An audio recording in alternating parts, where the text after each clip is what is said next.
This is the Hidden Killers Podcast with Tony Bruschi and continuing coverage of the case against Bryan Kohberger. What drives a man who studied the criminal mind to become the suspect of one of the most brutal college town murders in recent memory? That's the riddle at the center of the Bryan Kohberger case. A PhD student in criminology, allegedly obsessed with a serial killer, accused of planning and executing the murders of 4 University of Idaho students, and in doing so, some say with eerie precision.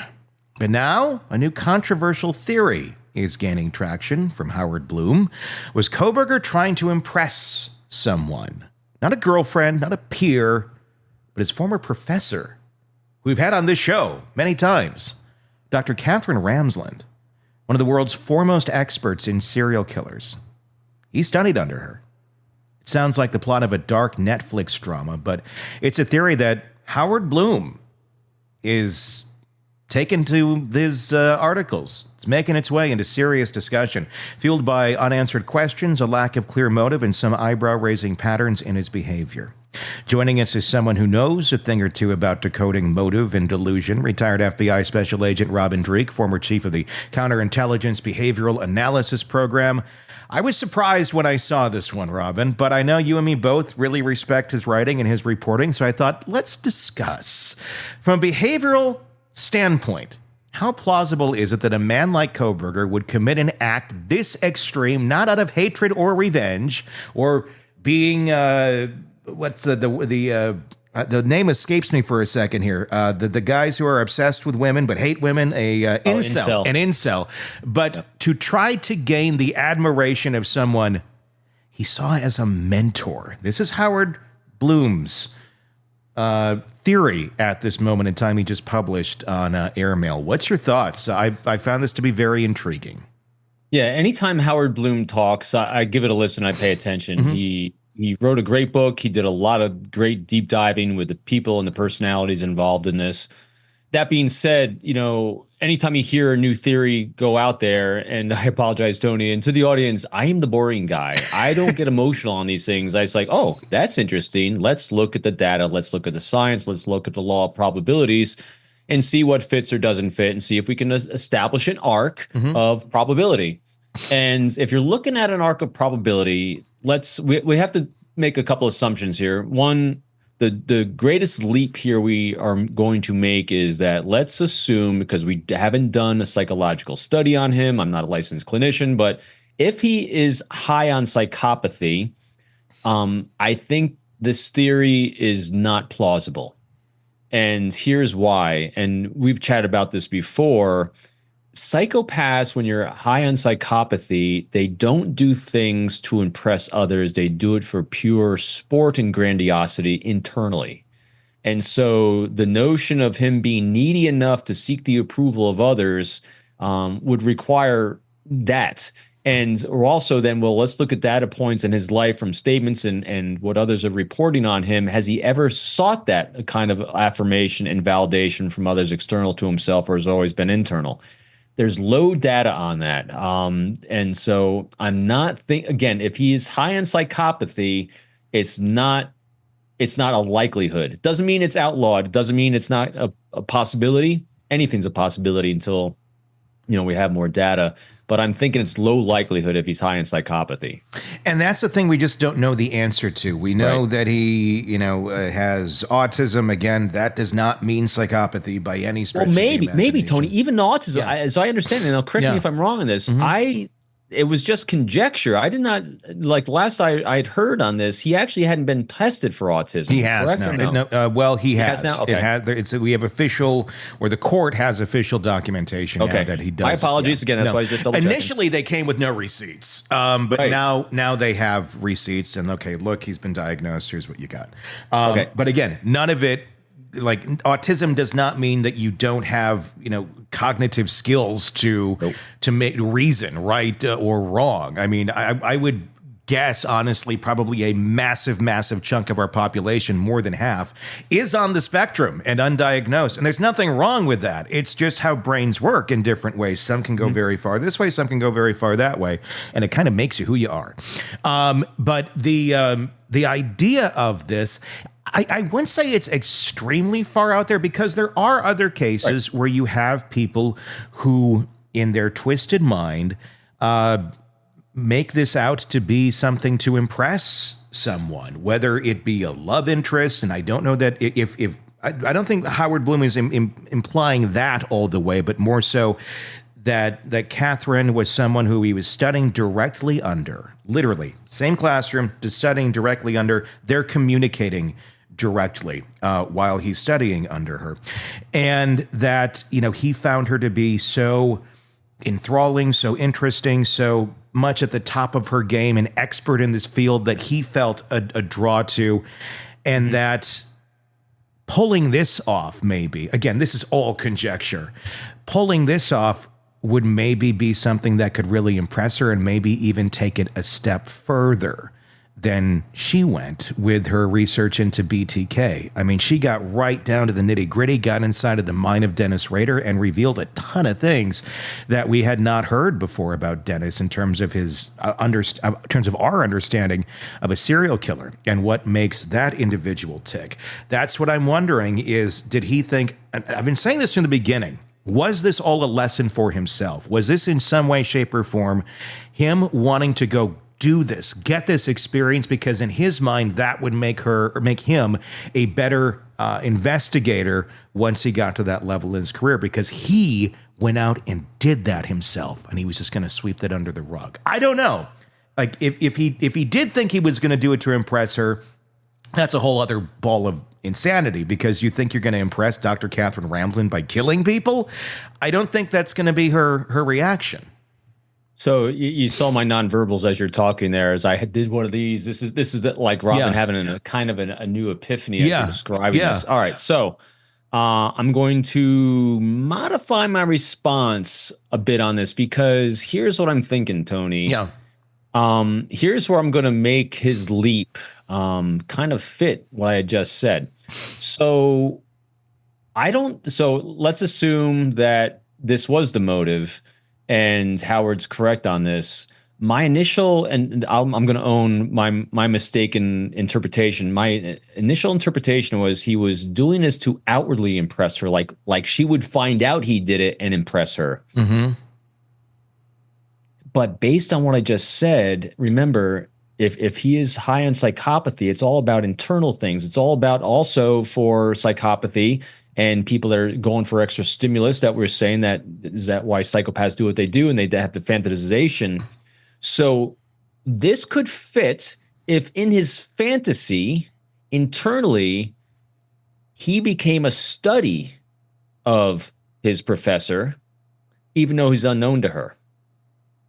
In other words, he could pull off this crime and she would be enamored with this new serial killer that got away with it, even though she doesn't know the identity is his. And surprise, it's one of your students. It's like, it's somebody you are close with and you know.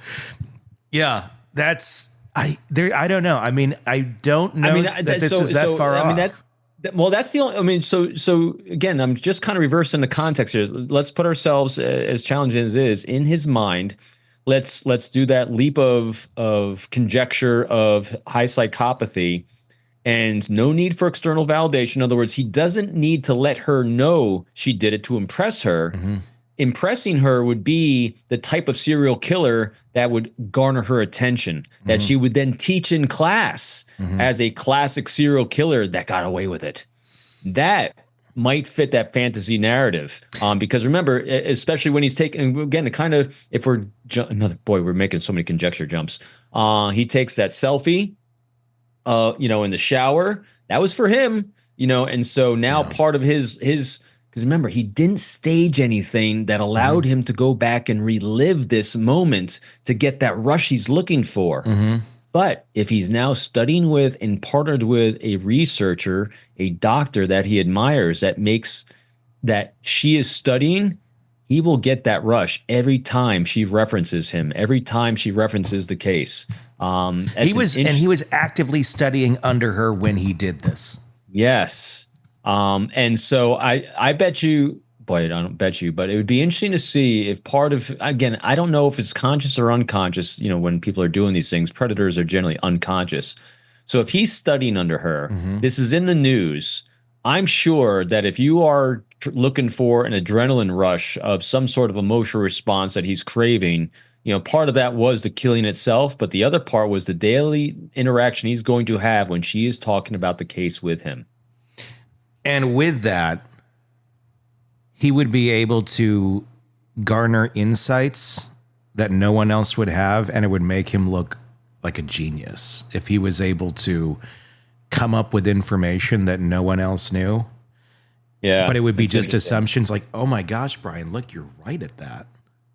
Look, I just kind of came to that one right now. Yeah. So I'm not thinking, I'm thinking, from my initial interpretation that people might initially hear Howard Blum saying he was doing it to impress her. We're automatically assuming that he's looking to say, hey, look at me, professor, look what I did. No, I don't think that's the level that he was thinking. Again, pure conjecture. If this is it, if he's guilty and all that. But if this has a thread of truth and reality, it's going to be on a different kind of undercurrent, I think. He's going to be going for that. I mean, just think, he pulled off in his mind one of the greatest feats that people can do. He committed a murder and got away with it. And then if he could do another one, and he's working with someone that is so impressed with these, that he's impressed with her, that would be that fuel he's looking for. That makes sense. And I think it also makes sense too, like I've been saying, was he doing this for himself, or what was the reason for this? Because it seems like it was almost a study in itself for him.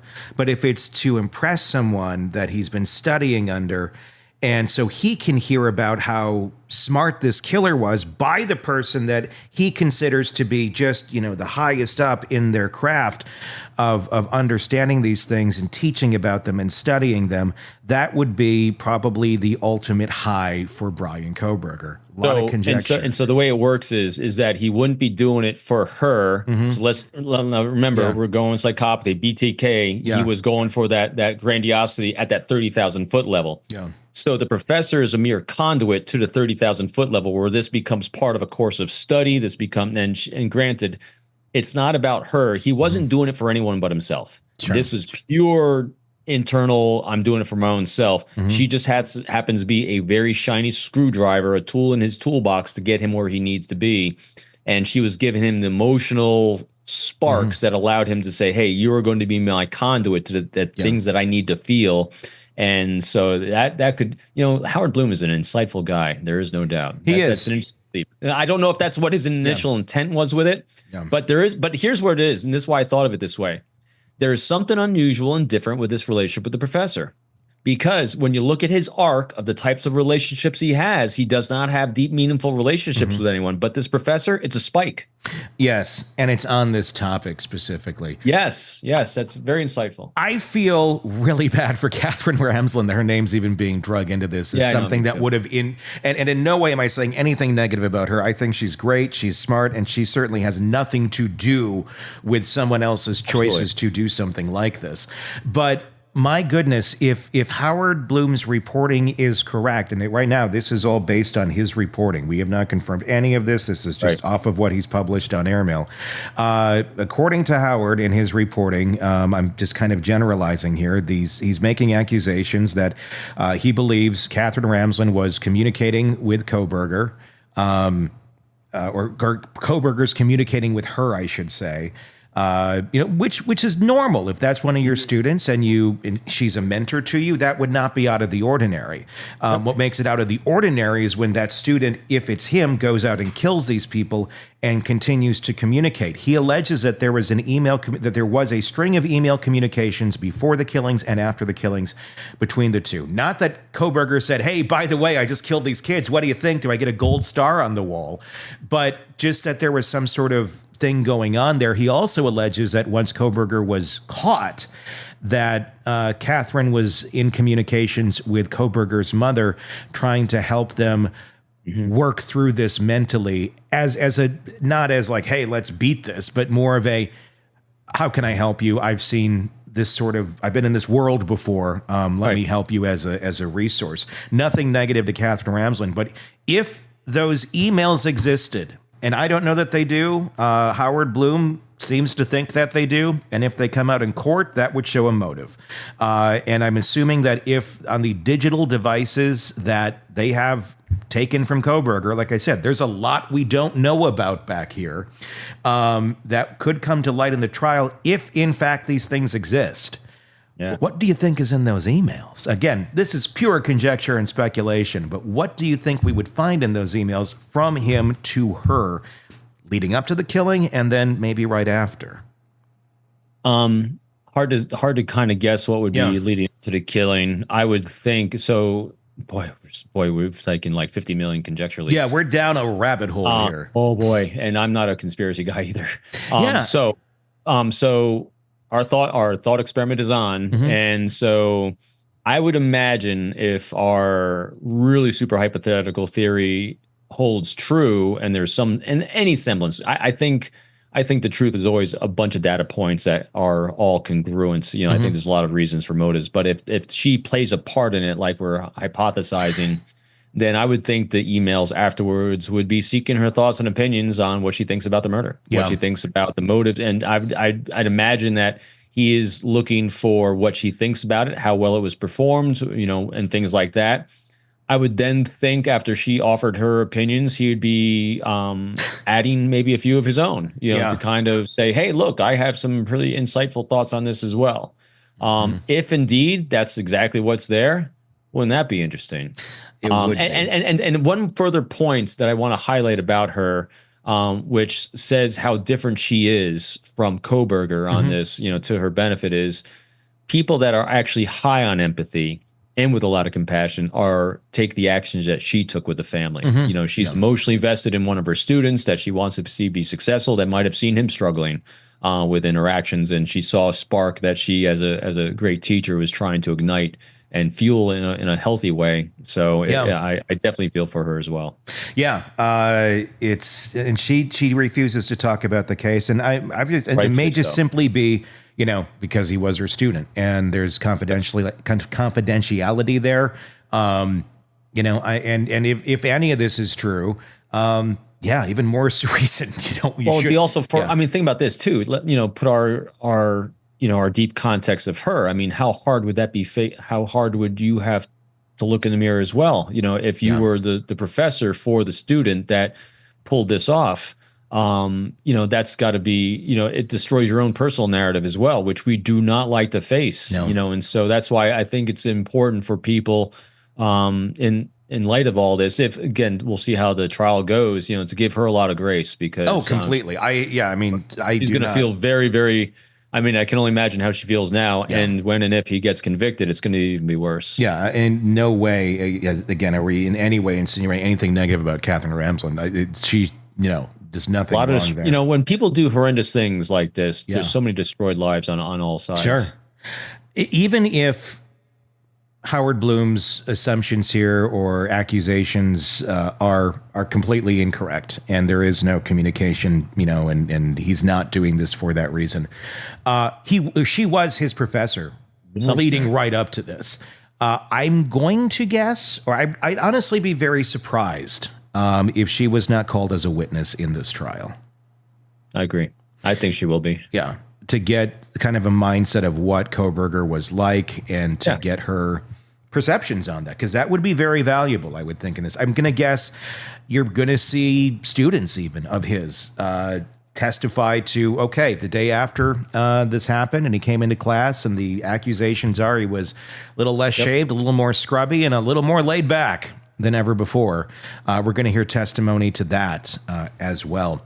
It's a fascinating angle on this. I mean, you do have, you go back, John Hinckley Jr. is the one I think of with the Reagan attempt for trying to impress Jodie Foster. You get people in these modes that are, I would say he was a little bit more psychopath, maybe even than Kohberger, but it does happen. There are people that go out and kill thinking that somehow they're going to impress someone. How do you think it stacks up against the other motive, the incel area, which we had been talking about for quite a bit, where there's this deep hatred towards women? You had this coming basically in his mind, and he was acting out in that way. That to me has seemed very logical as well, but I don't know. Howard's got a point here. I think that incel angle is a part of a whole. I think it doesn't really strike me as the huge motivator, but again, it's a part of the whole. I think this thing with the professor, I think, has a lot more legs to it because it really it's a strong relationship, and he doesn't have strong relationships. So I definitely, we don't know what it is, but there's definitely something there that I hadn't considered, and that's why I think it's really good when people like Howard bring these things up, because think about this. I'm curious if Howard hadn't put this out there, would the prosecution even think to look at those emails, if there are emails, in the same light? Well, they're certainly going to be looking for him now. Yeah, exactly. Because every time because here's what we do.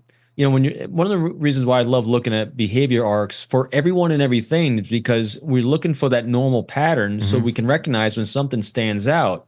And when something stands out, we want to say what makes that stand out. What was there that caused this thing? And the relationship with her is something that stands out. And so now we have to figure out, how does this new thing that stands out, how does that fit a part of a pattern in a whole? And I think with his theory, I think it gives us an area to focus on that we might not have focused on before. I wasn't focusing on this before, and then all of a sudden he comes out with a theory and is like, that doesn't quite fit the way he was saying it, but maybe it fits this way, because now kind of all the other pieces start falling. It's like when you're putting a puzzle together. Yeah.